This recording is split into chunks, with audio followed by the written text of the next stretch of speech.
Abandon all remote controls, ye who enter here. It's time to unlock the gates to Telehell. What year would you consider to be the worst year in the history of television? Some would argue it was the 1973-74 season, where practically 99% of new programs that debuted that year wound up getting canceled before the season ended, while well-established hits reigned supreme. And if you heard our 5th minisode, this was also the year that brought us the contrived award show gimmick known as the Super Emmy. So, to that respect, that could be considered the worst year of television, simply by scale of cancellations and decreased viewership. Then again, really take a look at some of the one-season wonders that made it to the small screen that year. Despite their failures, a lot of them have gone on to become cult favorites that somehow found their way to digital retro TV channels for various weekend offerings. And to that end, even being declared a cult favorite is at least some level of success. Now, if you want to talk about shows that were canceled not just because the ratings were low, but because the audience watching flat out rejected them, then come with me to the year 1983. The year NBC pitched a literal no-hitter. You got to be there, yeah. You just got to be there. You feel free there. You'll be what you wanna be. See what you wanna see. You can NBC there, be there. Look around, everything. In spite of the fact that the Peacock was well on its way up the comeback trail after years of missteps, their 1983 TV season was infamous for the fact that every single new offering that they had that year came and went in the blink of an eye. Possibly CBS's eye because of their seemingly never-ending dominance as the #1 network at that time, and NBC's misfortune of trying to counter-program them on their most watched nights of the week. A total of 9 shows debuted that year. Some of them lasted half a season. Others lasted half a month, while only a few managed to make it the entire season before ultimately getting the axe. And while we hope to take a more in-depth look at all of NBC's failures of 1983 at some point, the show that we're highlighting today turned out to be one of the luckier ones of that year. Whenever I had a big problem to work out, it helped me to think if I could brush someone's hair. When I was going through puberty, my little sister went bald. For reasons we'll get into, this is a show that simply should not have worked. Whether it be because the show took a bunch of tired, hackneyed sitcom cliches and recycled it into their own thing, or the fact that this was one network's attempt to pick apart another aging show's carcass before the buzzards got to it. This is one maid that's going to make an uninhabitable mess in Telehell. Feel so free there. It's just you and me there. NBC there, be there. This story begins with the careers of 2 successful comedy writers, the duo of Gordon and Lynn Farr, no relation to Corporal Klinger of MASH fame. Between the two of them, they wrote for some of the biggest hits of the 70s, including Love American Style, The Bob Newhart Show, and yes, even On the Love Boat. Strange, that seems to be popping up a lot in my reviews lately for some reason. Anyway, with all those years of success in both writing and producing for TV, NBC, which by that time was being run by programming icon Brandon Tartikoff, decided to take a chance on the duo and an idea of theirs that had been simmering for some time. The idea of a young, buxom 20-something who moves to New York City to fulfill her dreams. Of what, we don't know. But while on her way to fulfilling those dreams, she takes a job becoming a live-in maid at the apartment of 2 swingin' bachelors. One, a clean yuppie, and the other, a bit of a slob. And right about now, I know what you're thinking. Where have I heard some of this before?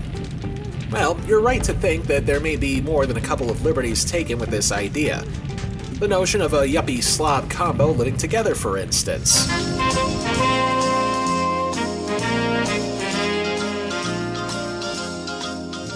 Of course, that's the obvious copycat that we see here. The other obvious one lies in the fact that a total stranger who's new in town is looking for a place to live, much to the hesitation of the potential roommates that she's willing to move in with. Were it not for the gender swap, Where have I heard that before? The kisses are hers and his. Three's company too. Come and dance on our floor. We're only going over the concept of the show, not even nearing pushing the play button or finding out who's in it. And we already have 2 violations of premeditated ripoffs, especially one that, as of 1983, was just about on its last legs. So perhaps the people behind this show were ready to pluck that carcass clean. Then again, maybe we're getting ahead of ourselves here. After all, imitation is a sincere form of flattery, and hopefully the Farr duo came up with something that they can make into their own. And in the spirit of not judging a book by its cover, let's take a look at the cast. First, we've got our maid, as in the one "We Got It" in the title of the show. Her name is Mickey, and she's played by relative showbiz newcomer and future ex-wife to emergency Dukes of Hazzard cousin Vance, Terry Copley.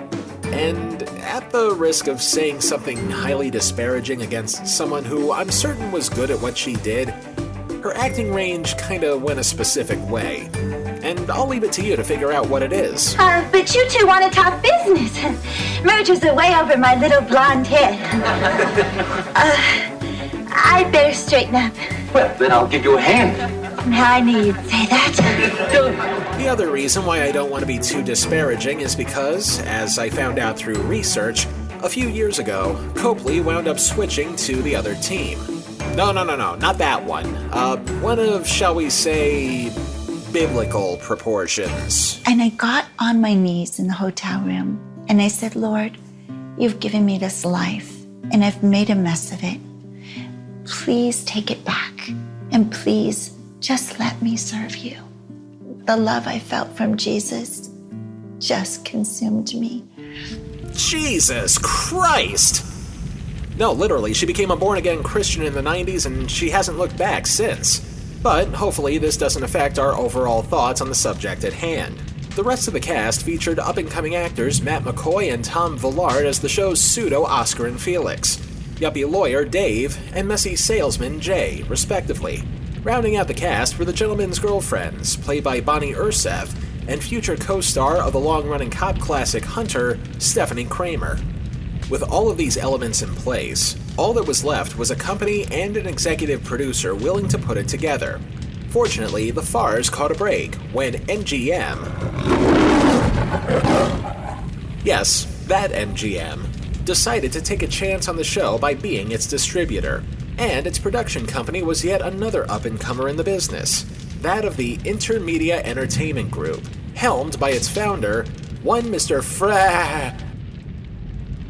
Oh, crap.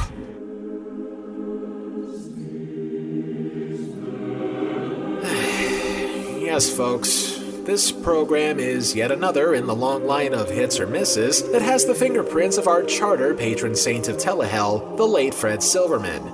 As a matter of fact, this was one of the first shows his newfound production company developed once he was given the heave-ho by NBC, who, as a reminder in this story, was well on its way to making a comeback after years of mistakes that were made on his watch. And now they're going to tempt fate again. It sounds like trying to reward somebody who just quit smoking cigarettes with a tin of chaw. Look, I don't want to keep taking a dump on the guy, especially in the condition that he's in now, but the fact that he's become synonymous with television infamy is pretty unavoidable at this point, and we wouldn't be doing our job if we didn't highlight the lowlights. Nevertheless, NBC decided to take a chance with the man with the golden gut one more time for old time's sake. The show, now titled We Got It Made, would premiere in NBC's 1983-84 season, and we'll see how this maid cleans up. After the break. It's NBC Week, and the Real People Express keeps on rolling. All aboard as television's #1 traveling show continues its non-stop fun trip through America in a very special edition. It's a carload of laughs, surprises, and... It's real. People. Be there. Look out, comedy is growing up. We are entering a new world of higher learning. Right, boys? High school days become a thing of the past. Have either of you seen my basic anatomy? What? College is just what I thought it would be.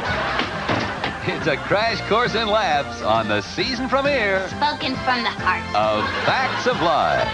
It's the hit show everybody's talking about. Sounds good. A comedy so funny you'll laugh till you turn blue. I look like a giant smurf. We got it made. It's exciting.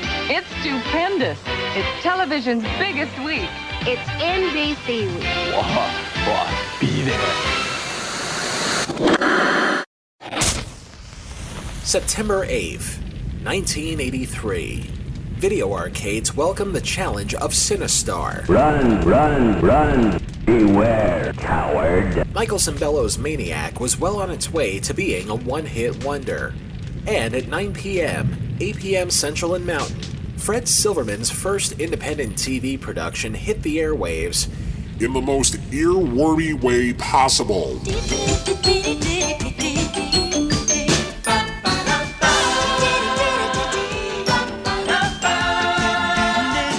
Oh, it's not as annoying as the theme to Quark, but this song still ranks up there as one of the most annoying TV themes we've heard around here so far. However, there is one thing that makes this theme slightly more tolerable, and is arguably the reason why the show lasted as long as it did. A tight shot of a tight t-shirt. Specifically, Terry and her Copleys clinging closely in thin pink fabric. Yes, I know, that's a pretty chauvinistic thing to think. But prove me wrong that sex sells. Chances are that title sequence was probably the show's highest rated minute week after week. Unfortunately, the ratings would take a nosedive as soon as we got into the actual show's content. I should also apologize in advance for the constant chirping and muddy audio you'll hear in the background from here on out. When all you have in hell is a VHS with no head cleaner, you gotta make do with what you've got. We begin with our yuppie lawyer trying to rehearse for an upcoming case. Your Honor, my client's a man of excellent character. He's a family man, a veteran, a churchgoer. And let us not lose sight of the fact, this is only his first murder. Meanwhile, our messy salesman is pitching one of what I'm sure will be many items to hit the Sharper Image catalog never. All right, what is it this time? I've imported 5,000 musical toilet seats that play Here Comes the Bride. Oscar and Felix, they are not. Which leads us to the overall crux of the show. We don't need a housekeeper. Jay, it looks like a garbage truck exploded in here. So you have to start cleaning up this mess around here. I can't concern myself with picayune details. I'm an ideas man. I deal in ideas. I have to be able to soar like an eagle, swoop like a hawk, Wallow like a pig. And one thing I gotta give this show credit for is the fact that they established what one of the main goals were in the first 2 minutes. So, at the very least, we're getting to the point right away. A point that is further punctuated by the arrival of the two girlfriends. We can't afford a live-in maid. Jay, it's going to save us money. See, I spend a fortune taking clients to restaurants. Yeah, and every time you import something, you entertain buyers. Yeah, but... So we hire some nice middle-aged lady to cook and clean. You bring the people here and entertain them. Right. Bingo. Bigger orders, more clients. Success. Travel. Fast cars, loose women. That's why you're ahead. And again, props to the show for making the main goal known without having the viewer be baited on for something to happen. While 3/4 of the cast agree that a housekeeper would be a good idea, Messy J is bizarrely anti-maid for some reason. Don't you see what's going to happen? We'll lose our individuality. We'll lose our freedom. We'll lose our God-given rights. What? Who needs some old biddy shuffling around here smelling like tuna fish and absorbing Junior? And as sure as that declaration was made, who should show up but our tightly dressed star? Yes! Hi, are you still looking for a housekeeper?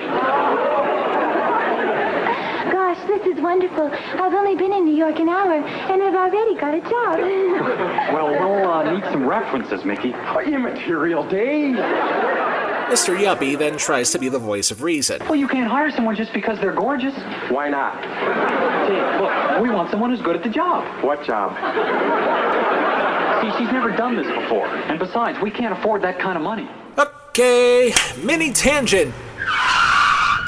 Ignoring the inexperience of our potential maid, they say they can't afford a housekeeper even though they clearly established that they, a young lawyer and a salesman, with girlfriends, in a New York City, Midtown Manhattan apartment, no less, said that they were looking for a housekeeper. Well, congratulations, show! You just negated yourself within the first 5 minutes, and you haven't even gotten into hijinks or shenanigans yet. Hell, maybe the title of the show is more of a declaration of financial solvency than we thought. Because, folks, the maid in We Got It Made is spelled M-A-D-E, not M-A-I-D. Moving on, we get a little more insight as to why Mickey's even here in the first place. Why did you come to New York? I lost my job. And my personal life's been kind of a mess. My boyfriend ran off with another woman. Oh, well, that happens. He ran off with my mother. But, Mickey, why a housekeeper? Because it's good, honest work. And I enjoy helping people. Because I'd have a home. And on that note, ladies and gentle demons, I'd like to introduce you to another term for your show business glossary. A little something called flexible reality. Flexible reality is what happens when one writes a TV show and is willing to bend, shape, or form what happens in the real world to whatever version of it they wish to have. Whether it be the cast of Friends living in 2 giant apartments with obscene exceptions to rent control laws, or someone gets a platinum credit card, goes overboard on the spending, and is somehow debt-free by the end of the episode, or the ability to drive cross town in a major metropolitan area within an inhumanly short time limit, or, in the case of this show, the boys not only taking pity on Mickey without ever having to do a background check, but also taking her in as their live-in maid. With no experience. In New York City. With 2 guys. Total strangers who have girlfriends. Who I'm sure is going to take the news very, very well. Give me a break, you couldn't find a more unrealistic scenario in a Craigslist ad. But take pity on her, they do. She's alone in the jungle of New York. Never mind you and me and our petty concerns.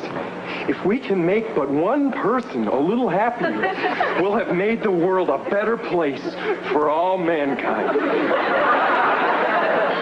Thank you, Alan Alda.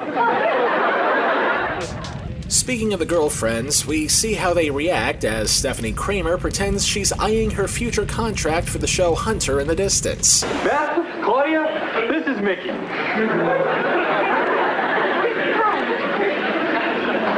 Bye. Naturally, the girls are skeptical that the boys would allow such a form-fitting wild card into their lives.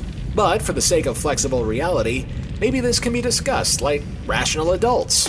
Wait till you get to know her. She's really great, really. David, I'm fine. Look, I've had my little tantrum, but I'm all right now. Really. See? See? Happy. So happy.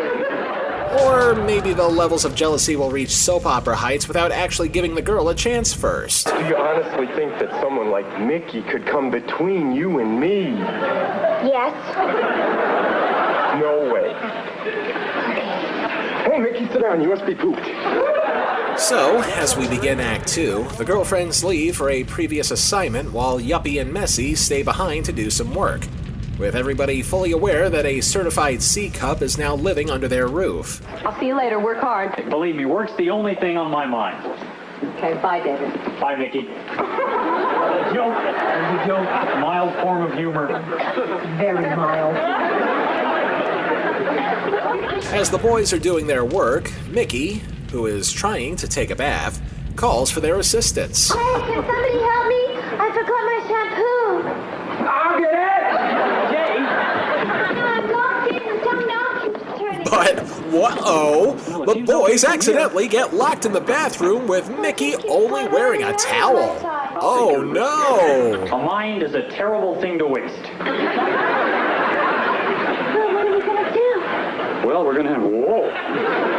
And because this show isn't hackneyed or contrived enough, the 3 of them try to figure out how to get out of the locked bathroom.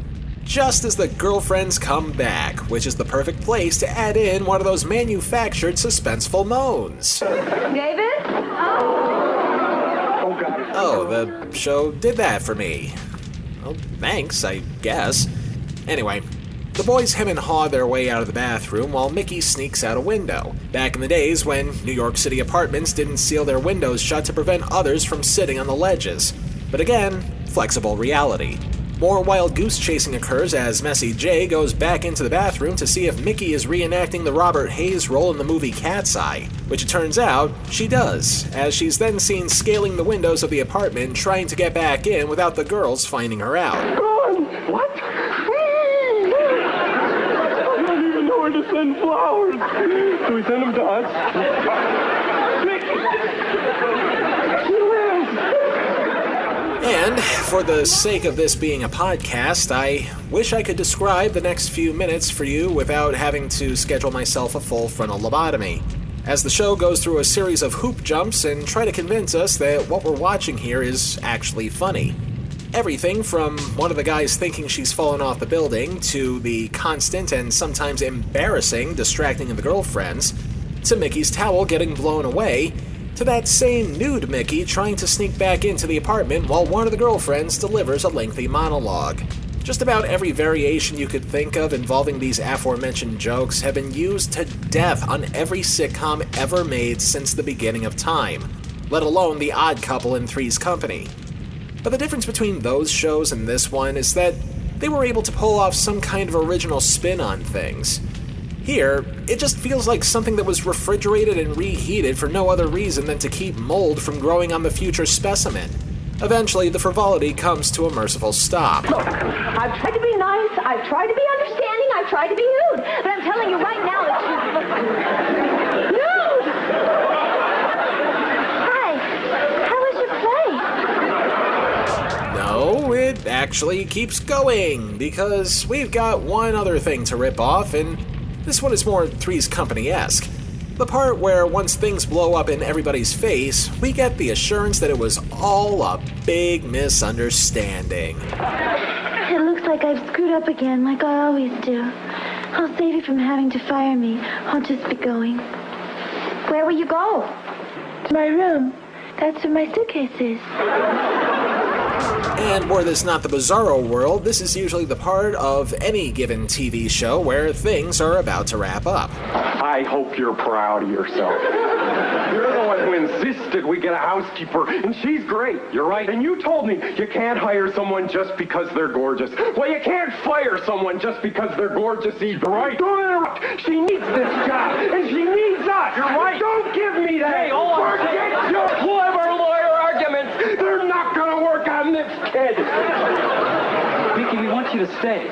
Really? Really? And that point right there would be the perfect time to roll the credits. Except there's about 2 minutes left. And what happens in that final 2 minutes? Well, later that night, while Messy J is sleeping, Mickey enters his room wearing something sheer and dusting everything in the process, followed immediately by her unwittingly entering Jay's bed.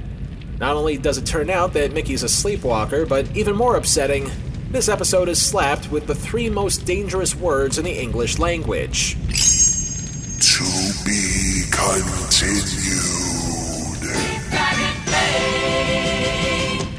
That's right. The first episode of the show was actually part of a 2-parter, meaning that we're only halfway done with our half-baked stupidity. I think I'm gonna need to get hydrated before we continue. Can I get a glass of water, please? Oh, right. I have to keep reminding myself that I'm currently living in a place that's constantly engulfed in flames. Fair enough. Moving on to episode 2. We should point out that this is the episode where, although we get cleaner audio, you're going to get hit with incessant VCR chirping throughout. So we're going to try to keep this one as brief as we can. Act 1 of Show 2 starts right where we left off, with Mickey sleep dusting her way to Jay's bed. With hilarious results! Look, it's not your fault I'm a real hunk, but you made this bed, and so now you gotta... No, look, I'll tell you what I'm gonna do. I'm gonna cover my eyes, and I'm gonna count to 3, and when I open them, you'll be gone, okay? Here we go, okay? 1, 2, 3. Okay, let's try Roman numerals. And while we have a moment to collect ourselves from holding our sides after having them get split by so much mirth, let's take a minute to recognize the work of the late Tom Villard, who, arguably and begrudgingly, is probably the only other part of the show aside from Terry Copley's figure that actually gives this show a saving grace. Yeah, he's playing dumb to the nth degree here, and yeah, he also sort of made a career out of playing similar roles. But the one thing I'll say about him is that he's probably the only person in the cast who's giving it his all, no matter how stupid some of the dialogue may be. Sadly, as we just mentioned, Villard is a person who has ceased to be. As in 1994, just a few months after he became one of very few actors at the time to come out to the LGBTQ community, Villard would pass away due to complications from AIDS. He was only 40 years old. Boy, this is going to be an awkward transition now. Then again, have I learned anything from our previous show about awkward uses of the laugh track? Let's try Roman numerals.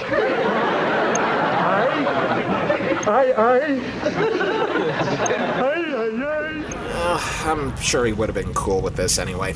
Moving on, Jay bolts out of his room to alert the yuppie to what's going on through a series of spastic pantomimes, all while he's in the middle of a passionate embrace with a future Dee Dee McCall.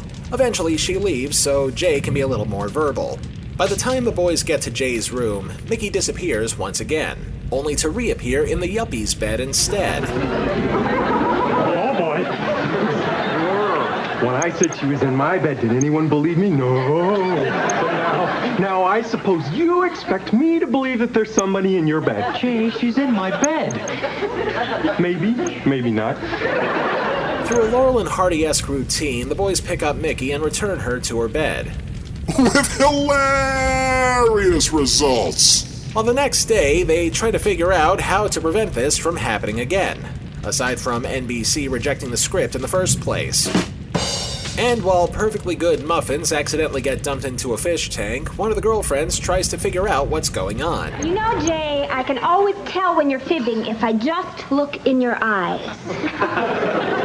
Oh no, not the tear. Freeze. Well, spill your guts. Okay, Mickey went to bed with me last night. Now, in a sane, rational world, a better way to have handled that is to simply say to her that Mickey has a sleepwalking problem and that she accidentally climbed into both men's beds. And if it were that same rational world, the girlfriend would probably understand the situation in a sane, logical manner. Unfortunately, we've got about 20 more minutes to film, and this show lives in a world that's full of more contrivances than a poorly acted movie of the week. So instead, we get this. Come on, you expect me to believe that a normal, healthy, red-blooded girl like Mickey could wind up in bed with someone as gorgeous as you and nothing happened? She's got a point. I was sleepwalking. I mean, I would never go near Jay's bed if I was in my right mind. She's got a point. With another 18 minutes to go until this is over, the other non-Copleys get serious. So until Mickey copes with her stress, She'll just keep walking around here in the middle of the night, getting into our beds in that teeny tiny nightie. David, it's me! Claudia! Or at least as serious as a show that tries too hard to be wacky could get. But go on. Calm down. What's the worst thing that could happen? She'll leave me and I'll die a lonely old man in a room full of cats. Just then, future Sergeant McCall checks in to try and attempt to get the plot moving in some sort of direction. I think there's only one way I can get over this crazy jealousy. Would it be okay if I stay here a couple of days? Act 2 of Show 2 starts with the gang staying awake all hours, and also doing their impression of the Dead String Quartet from Season 2 of SNL. How's that for a deep cut reference? After coming to, the gang tries to figure out a way to prevent Mickey from sleepwalking again. But what if I sleepwalk? We lock you in your room. We jam a chair under the knob. we nail the door closed. But what if I have to powder my nose?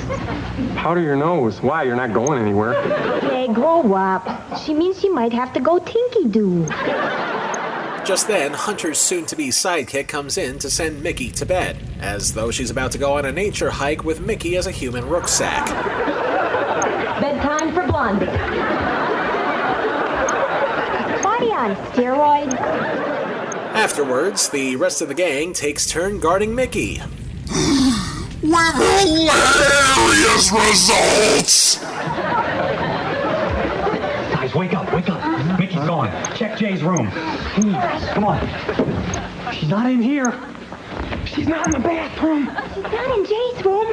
Is she in the closet? She was. Her coat's here. All that's missing is the Benny Hill music, and somehow this will become an automatic masterpiece. The gang make a beeline for Stephanie Kramer's bedroom where, whoa! Now here's the plan. It's foolproof. We don't let Claudia find out about this. But if she wakes up, we kill her. And I'm sure this would have made a great comedy scene if I didn't see this done to death on many other sitcoms before. Using mathematics, I'd say this was about 45% Three's Company, 31% I Love Lucy, 23% Laverne and Shirley, and 6% Butterscotch Ripple. That's 105%. But I digress. Mickey is sleepwalking. Again? Sleepwalking? What do you think, I'm an idiot? Don't answer that, Dave. It's a trick question. Okay, talk. You're mad, aren't you? David, how could you do this to me? Claudia, I love you. I don't care about any other woman in the whole world, and you know that. Okay, time out. Did I miss something? Or do we just live in a world where people automatically jump to conclusions without using logic to figure things out rationally? I mean, sleepwalking is pretty common. And this whole thing might have been resolved a lot sooner if, say for instance, Mickey had some sort of doctor's note proving that she does that. But nope, we have to milk the comedy drier than a cow that's anemic. Granted, I think the people on this show are willing to fly off the handle so quickly because if they did listen to reason, the show would be over in 7 minutes flat and NBC would have to put on infomercials to fill the time. But because the conflict seems manufactured, viewers would feel more compelled to change the channel.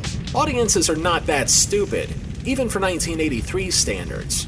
Eventually, things get sorted out in a way you'd expect a sitcom to be in the land of contrivance. On that note, we launch into a lengthy monologue of why exactly Mickey walks in her sleep. This moment, by the way, originally had no background music, but we're adding music to the moment because if it isn't evident in this scene, this is the moment where she's trying to win over not just Stephanie Kramer, but the viewers as well. I lied to the guys and now I'm doing it to you. But why? I was afraid I'd get fired. I've been sleepwalking since I was 7. You must have put on a lot of miles. I wore out my bunny slippers. After my folks split up, I used to wake up every morning in my mother's bed. I thought it was magic. I thought that in the middle of the night, I flew through the air into her arms. Claudia, I'm scared. Of what? Of you. Of me? Why me? Because I love this job. I feel like I'm hanging by a thread and you're holding the scissors. And the 1984 Emmy Award for Outstanding Lead Actress in a Comedy Series goes to Jane Curtin on Kate and Ellie, because no matter how hard Copley tries here, we ain't buying it. Eventually, Kramer comes around to Copley's plight, and she promises not to be suspicious while Mickey continues to work for the boys. Afterwards, Mickey finally goes to sleep, and we never have to worry about her sleepwalking problems ever again. And thanks Satan for that, because if this entire series was focused entirely on that one aspect of her life, the show would have been gone in less than a month. The rest of the series continues to recycle old sitcom tropes like Al Gore at a waste disposal unit until the program was ultimately canceled in the spring of 1984. So, where does this rookie cleaning lady get vacuumed up in Telehell? Put on your rubber dish gloves as we do a little dusting on the 9 circles. I said 9 circles. How come the circles aren't firing up? Why is there another tape going into the VCR? Aren't we done? Home, home, come on home to NBC. Hey, check it out. We got a fresh idea. We're talking comedy to make the whole house cheer. The time's the key. You're hearing it right. Prime time moves 7:30 at night. What the hell is this? Why am I seeing Terry Copley and Tom Villard in this promo? Why am I seeing them performing together in the same promo? No. No. This can't be right. This can't be right. Can it? Wikipedia, don't fail me now.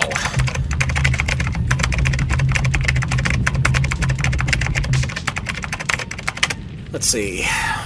NBC prime time at 7:30.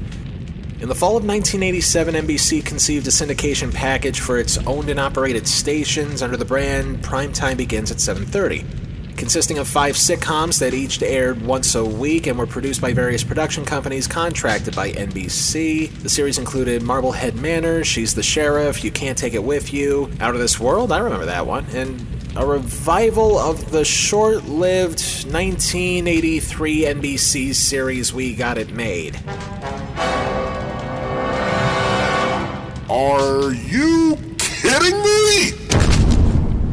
This has to be a mistake. This show is crap. There's no way they gave this show a second chance.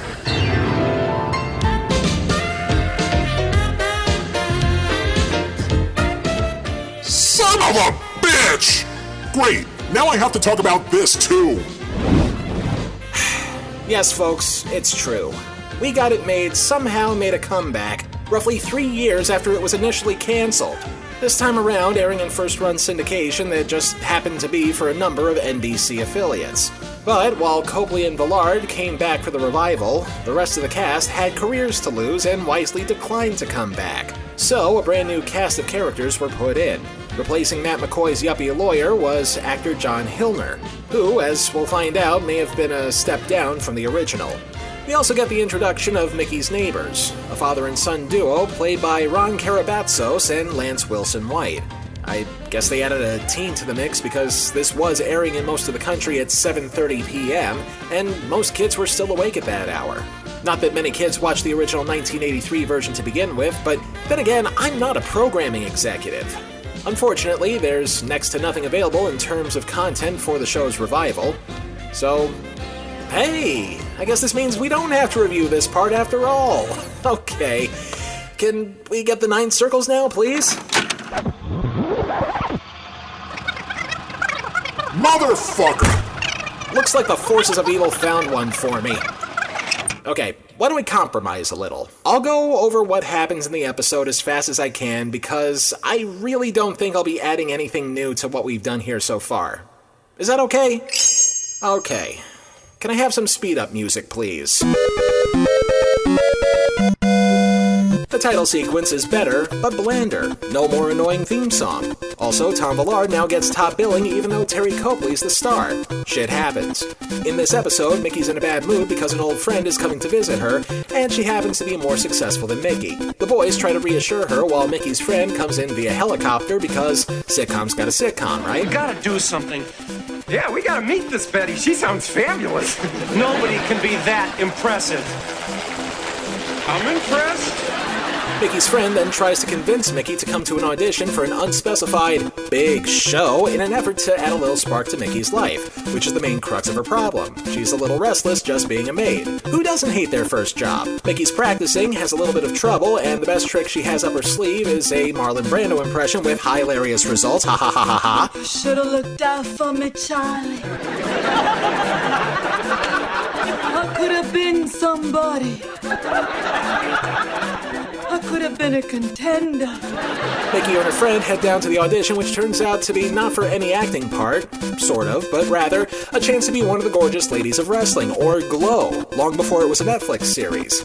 And to Maid's credit, they went to the trouble of bringing out a few of the real Glow wrestlers as guest stars, including the likes of Hollywood, Vine, Debbie Debutante, Susie Spirit, and most notably, Colonel Ninochka. Are you puny capitalist bimbos here to audition? We were... Yeah, Pinko! Mickey's shocked that this is the acting gig that she's auditioning for, and the Glow ladies expect her to do a couple moves, even though dusting is probably her best finishing move. Meanwhile, the boys show up for moral support, even though Mickey wants out. Mickey then tries to show off her moves, what little there are, against Debbie debutantes, with hilarious results. Ha ha ha, laugh, laugh, laugh, keep it going. The boys then tell Mickey that she doesn't have to do this, and New Yuppie convinces Messy J to talk to Colonel Ninochka in an effort to pull Mickey out of the audition. The Bridget Nielsen knockoff then tries to make a move on him with even more hilarious results. Ha ha ha ha ha. Well, your colonelship, I'm not... You know, for a Yankee pig, you're kind of cute. New Yuppie explains to Mickey that it's all an act, just as Hollywood and Vine sneak up behind him and show him otherwise. Yeah, Davey, run to mommy. Okay, come on, that's it, let's go. This then quickly turns into a ripoff of yet another Three's Company episode. That's the one where Jack tries to be a boxer. Still more hilarious results happen where Mickey stands up for the boys and herself as she kicks Hollywood and Vine's ass. Say you're sorry, forget it, say it. I'm sorry. And you're the big polka. Easy. I won't hurt you if you just leave him alone, okay? Okay. Messy J may or may not be acting as Ninochka continues to make moves on him. Well, wait a minute, Ninoch. I just remembered I forgot to tip the towel man on the way in. Jeffy, you are one slippery herring. Ha ha ha ha ha, hilarious. As wrestlers like what they see and they want Mickey to join, she politely declines. Everybody learns a valuable lesson, blah blah blah. One more end tag joke about Ninochka putting the finishing move on Jay. There's something to be said for detente. Roll credits, cut print, the end. In all seriousness, though, the revival was slightly better than the original one, but barely. Mickey still played too cutesy and innocent, and Jay was still a dopey fool, and Yuppie Lawyer Man, no matter who played him, was still an uptight snob. Even the addition of Glow wrestlers didn't do much to help this show in its second incarnation, as the show wound up getting dusted once and for all in 1988. And on that note, now can we fire up the circles, please? Limbo, lust, gluttony, greed, wrath, heresy, violence, fraud, treachery. Originality, or lack thereof, plays a factor here. For let us not lose sight of the fact that this was a show that borrowed so many elements from previously existing shows. It would surprise me if the scripts were written by a blender. The quantity of these elements are so vast that we can make an easy call for gluttony on account of the fact that the show was overloaded with hackneyed, cliched material, leaving no room for anything remotely original.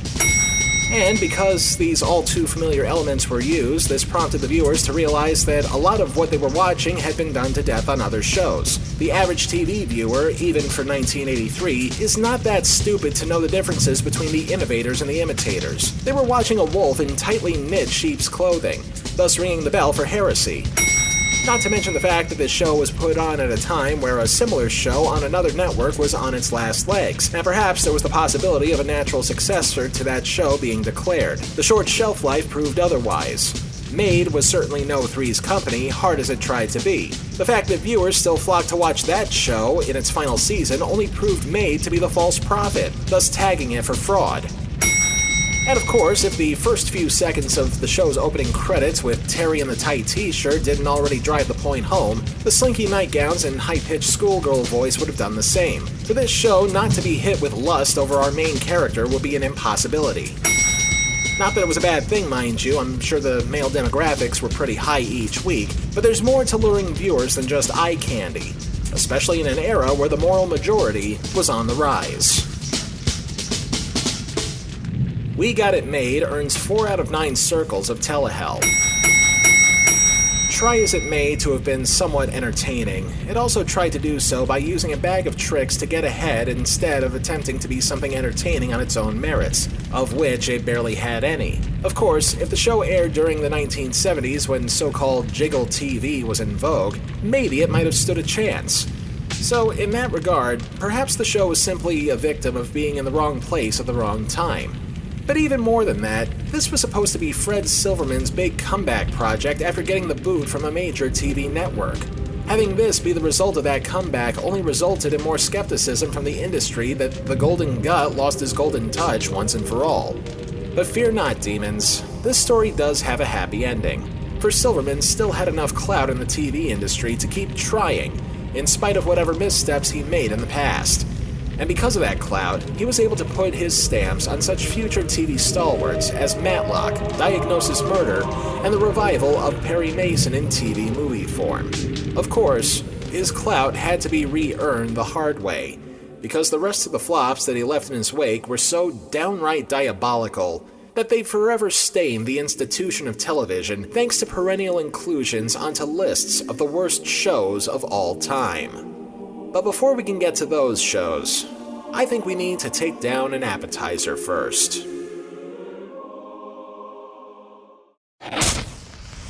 Next time on Telehell, we celebrate Mother's Day by taking a look at what TV Guide once called the second worst TV show of all time. Listen, Mom, I realize it was a terrible inconvenience for everybody, but at least it was worth it. No kidding. We foiled those car strippers, huh? Yes, but I hope they got some sleep. Until then. If it's not in Telehell, it's not worth a damn. Telehell was written, produced, edited, and narrated by me, Justin Hart. All clips used in this program are protected under the Fair Use Doctrine of the U.S. Copyright Act of 1976, and all clips used come courtesy of their respective companies and owners. Some of the music used in this program comes courtesy of YouTube and their audio library service. Telehell is a production of Horton Road and is distributed by Libsyn. There's now more ways to listen to Telehell than ever before. Of course, the usual ways: Apple Podcasts, Stitcher, Spotify, and our website, telehell.libsyn.com, but also these new places, including Castbox.fm, Podtail.com, ListenNotes.com, MyTuner-radio.com, and Blueberry, which is spelled BULBRRY.com. We'll have many more coming soon. And as always, don't forget to like, comment, rate, subscribe, and share on our social feeds. Twitter and Facebook, both at Telehell Podcast.